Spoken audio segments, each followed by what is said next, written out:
پاک رضی اللہ تعالیٰ عنہ کی جانب شریف کے حوالے سے کرتے ہیں. ہمیں حضور غوث پاک رضی اللہ تعالیٰ عنہ کے متعلق کچھ پتہ بھی ہونا چاہیے. ہمارے غوث پاک کا آپ کا لقب ہے نا, آپ کا نام ہے عبد القادر. کیا نام ہے؟ عبد القادر. ہم شیرہ ہیں وہ سرکار نے دو عالم صلی اللہ علیہ وسلم کے نکاح میں.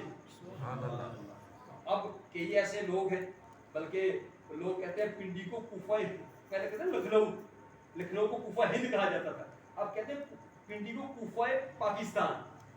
کئی ایسے اہل سنت کے نام نہاد مولوی پیر ایسے وہاں موجود ہیں کہ جو امیر معاویہ رضی اللہ عنہ کو متعلق نازک بات کرتے ہیں, کمزور بات کرتے ہیں. تو سب سے پہلا کیا ہے بتایا کہ پیر کے اندر صحیح سنی عقیدہ ہو.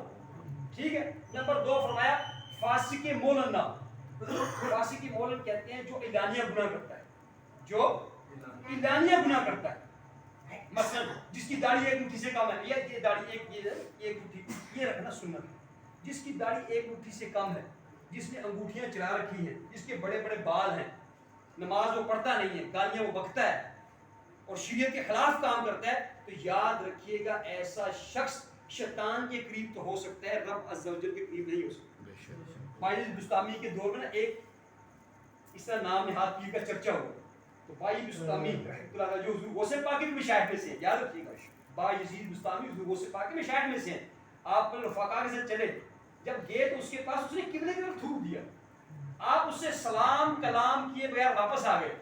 مریدوں نے عرض کی حضور آپ نے اتنی دور کا سفر کیا اور اس سے سلام کلام کیے بغیر واپس آ گئے. فرمایا جو شریعت کے ایک ادب کا امین نہیں, وہ اسرار الہی کے راز کیا بتا سکتا ہے. اور فرمایا خدا کی قسم یہ شخص اللہ کا ولی نہیں ہو سکتا. کیا کیا تھا اس نے؟ قبلے کی طرف آپ کو مکھے دیا, بڑے بڑے ڈاکٹر رکھے ہو, سگریٹ پی رہے ہیں, گالیاں دے رہے ہیں, اور لوگ ان سے طرح طرح کے کر رہے ہیں. جو فاسق کے مولن گالیاں بکتا ہے, ایک مٹھی داڑھی نہیں ہے, نماز نہیں پڑھتا, عورتوں کے ساتھ وہ بیٹھتا ہے پردے کے بغیر, عورتوں کے ساتھ بے پردگی کرتا ہے, ایسا شخص نہ پیر ہے نہ ولی ہے نہ اس کی بیعت درست ہے. نمبر 3 وہ عالم ہے. نمبر 3 کیا ہے؟ عالم کی تعریف یہ ہے. اب عالم کی تعریف یہ نہیں کہ 8 سال وہ 10 نامی پڑھے, صرف نحو پڑھے, نہیں. عالم کی تعریف اعلیٰ یہ ہے کہ وہ عقائد سے پوری طرح واقف ہو. کیا ہو؟ عقائد سے پوری طرح واقف ہو اور اپنی ضرورت کی جو مسئلہ ہے وہ قرآن و حدیث سے نکال سکے. عالم کی یہ تعریف. کیا تعریف ہے؟ عقائد سے واقف ہو. عقائد جو ہے, عقائد سب سے مین تو عقائد ہے. عقیدہ درست نہیں تو آپ 11ویں کرائیں 12ویں کرائیں, نمازیں پڑھیں, تہجد پڑھیں, قرآن پاک تلاوت کریں, کوئی عمل قبول نہیں ہوگا. یہ بات یاد رکھیے گا. جو عقائد سے واقف ہو اور اپنی ضرورت کا مسئلہ قرآن و حدیث سے نکال سکے بغیر کسی کی مدد سے. اور نمبر 4 فرمایا کہ اس کا سلسلہ متصل ہو, کٹا ہوا نہ ہو. ان کو اس کے پیر اس طرح کرتے کرتے کرتے حضور غوث پاک سے لے کر حضرت علی تک, سلسلہ قادریہ کی بات ہو رہی, حضرت علی تک اس کا سلسلہ چلتا ہو, بیچ میں سے منقطع نہ ہو. ایسی 4 شرائط والا جو ہے وہ ولی کامل ہے. اس کی بیعت درست ہے. ٹھیک ہے, اس کی بیعت بھی درست ہے, یہ ولی بھی ہے, اور وہ آپ کو بروز قیامت آپ کی بخشش کا ذریعہ بن سکتا ہے. ولی اور اللہ کے ولی کی نسبت کیوں پکڑتے ہیں؟ یہ نہیں کہ صرف دنیا میں فائدہ ہوتا ہے, ورنہ ڈسپلن بھی دنیا میں فائدہ دیتی ہے. تو کیا وہ پیر ہے ڈسپلن سے فائدہ ہوتا ہے, سر کی طرف دور ہوتا ہے؟ ایسا تو نہیں ہے. دنیا میں کئی ایسی چیزیں جو فائدہ دیتی ہیں. یاد رکھیے گا کہ ہم اللہ کے ولی کا دامن اس لیے تھامتے ہیں کہ تاکہ مرتے وقت قبر میں روز قیامت ہم اس کے جھنڈے کے سائے کی بچیں. امام فخر الدین رازی بہت بڑے امام ہوئے. امام فخر الدین رازی آج ان کی تفسیر دیکھیں 19 جلدوں پر ہے, تفسیر کبیر. تو آپ شروع میں نا عالم تھے, کسی اللہ کے ولی کے مرید نہیں ہوئے. آپ نے کہا میں خود عالم ہوں, مجھے کسی کی کیا ضرورت ہے. لیکن آہستہ آہستہ ذہن بنانے کسی اللہ کے ولی کی مرید ہونا چاہیے. پھر آپ نجم الدین کبریٰ رحمۃ اللہ تعالیٰ کے مرید ہو. جب آپ پر نزا کا عالم آئے, نزا کا عالم, روح قبض ہونے کے وقت, یہ یاد رکھیے گا شیطان اور نفس کا مین ٹارگٹ ایک مسلمان کا ایمان ہے. اس کا ایمان برباد کرنا, شیطان کا بھی نفس کا, کیونکہ جس بد نصیب کا خاتمہ کفر پر ہوگا وہ ہمیشہ ہمیشہ کے لیے جہنم میں رہے گا.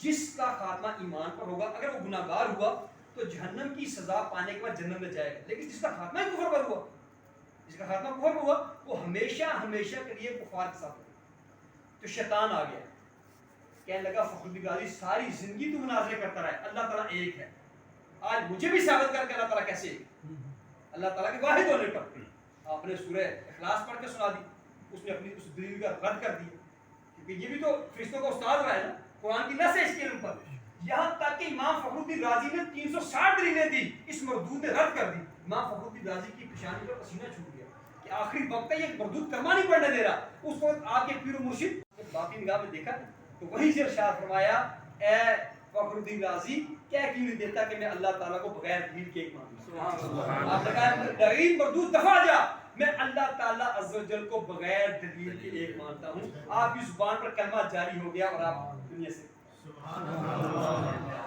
یہ ہے اللہ تعالیٰ کی سبحان۔ اور یہ جو کرامت ہے نا، کرامت ایک بات یاد رکھیے گا، لوگ سوچتے ہیں کہ کرامت جو ہے اس کو عقل پہ نہیں تولنا، کرامت کو کیا عقل پہ نہیں تولنا، ورنہ تو آپ قرآن پاک کی کئی آیتوں کا اور قرآن پاک کی کئی واقعات کا انکار کر دیں گے، جیسے اصحاب کہف کا اور وہ جو واقعہ ہے تخت والا، بلقیس کے تخت والا، حضرت سلیمان علیہ السلام کے دور کا، حضرت سلیمان علیہ السلام کا اس طرح لگا ہوا ہے، تو آپ نے فرمایا کون ہے جو ملکہ بلقیس کا تخت جلد از جلد میرے پاس لائے گا، ایک بڑا جن اٹھا، کہنے لگا کہ آپ کی مجلس برخاست ہونے سے پہلے وہ تخت یہاں ہو، مسافت کتنی تھی 6 ماہ کی مسافت تھی قوم کی، اور تخت کتنا بڑا تھا، بہت بڑا تھا، آپ نے فرمایا نہیں بیٹھ جاؤ، آصف بن برقیہ جو آپ کے دور کے ولی تھے، آپ نے عرض کی حضور آپ کی پلک جھپکنے سے پہلے وہ تخت یہاں ہو، کیا فرمایا آپ کی پلک جھپکنے سے پہلے وہ تخت یہاں ہو، یہ قرآن پاک کی ہے۔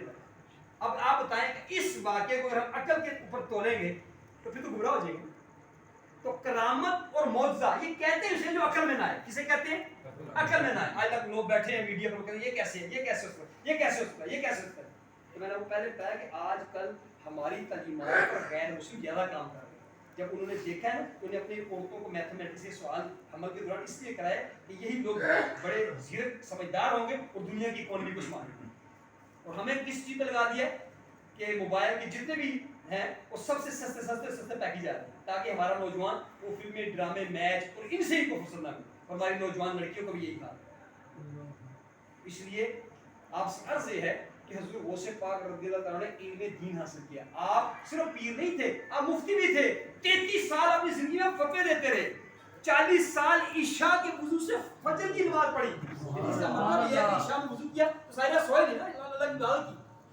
25 سال تو آپ خراسان کے جنگلوں میں ریاستیں کرتے رہے کہ میرے رب مجھے مل جائے، اور آج ہم کیا کرتے ہیں 11ویں شروع ختم کرایا 12ویں شروع ختم کرایا اس کے بعد ہم جنگ کیے بس پکے اور نہ، ایسا نہیں، یہ عمل کروانا، یہ عمل کرنا، ان نیک لوگوں سے ذکر کرنا یہ باعث برکت ہے، لیکن جب تک ہم نمازی نہیں ہوں گے ہم حضور غوث پاک والے نہیں کرائیں گے، جب تک ہم پیارے آقا علیہ السلام کی سنتوں اور عمل نہیں کریں گے ہم حضور غوث پاک کے سچے مرید نہیں کرائیں گے، تو اس لیے آج بھی دشمن ہم پر یہی اٹیک کرتا ہے کہ یار یہ حضور غوث پاک کی 11ویں شروع ختم کراتے ہیں، سب کچھ کرتے ہیں لیکن نماز نہیں پڑھنا، اب بوڑھ والی مسجد میں دیکھ لیں تو عام روٹین میں نمازیوں کی تعداد بہت کم ہے، 2 یا 2.5 صفحے ہوں گے، اتنے بڑا علاقہ اور بوڑھا کی مسجد اتنے کم نمازی، ڈوڈی پیر میں نماز پڑھ لیں اتنے کم نمازی، تو حضور غوث پاک کا مرید اور حضور غوث پاک کا 11ویں شریف پڑھنے والا بے نمازی نہیں ہو سکتا، وہ سنتوں کا تارک نہیں ہو سکتا، وہ والدین کا نافرمان نہیں ہو سکتا، اس لیے آج سب سے زیادہ ضروری ہے آخری بات وہ یہ ہے میرے پیارے اسلامیوں، آپ جیسے اکثر بزرگ یہاں تشریف فرما، آپ سے میرا سوال ہے کہ آپ نے اپنی اولاد کو دنیا کا ہر چیز سکھا دی، ہر چیز سکھا دی، کیا آپ نے اپنی اولاد کو مردے کو غسل دینے کا طریقہ سکھایا؟ آخری سوال ہے، کیا آپ نے اپنی اولاد کو مردے کو غسل دینے کا طریقہ سکھایا؟ افضل یہ ہے کہ باپ مرے تو بیٹا غسل دے، ٹھیک ہے، ماں مرے تو بیٹی غسل دے، مجھے آپ یہ بتائیں کہ ایسے مریض ایسی کنڈیشن میں فوت ہوتے ہیں کہ باہر کا بندہ آ کر ان کو ان معنی میں غسل نہیں دے سکتا جس طرح بیٹا دے سکتا ہے، جس طرح بیٹی دے سکتا ہے، ہم نے یہ رکھا ہے کہ گھر کی ٹوٹی خراب ہے تو پلمبر کو بلاؤ، اور لائٹ خراب ہے تو الیکٹریشین کو بلاؤ، بچہ پیدا ہو تو مولوی کو بلاؤ، کوئی مرا تو مولوی کو بلاؤ، دین تو سارا مولوی کو دے دیا، ایسا تو نہیں کہ دین صرف امام مسجد کے لیے اترا ہے، خطیب سے لیے اترا ہے، ایسا ہے؟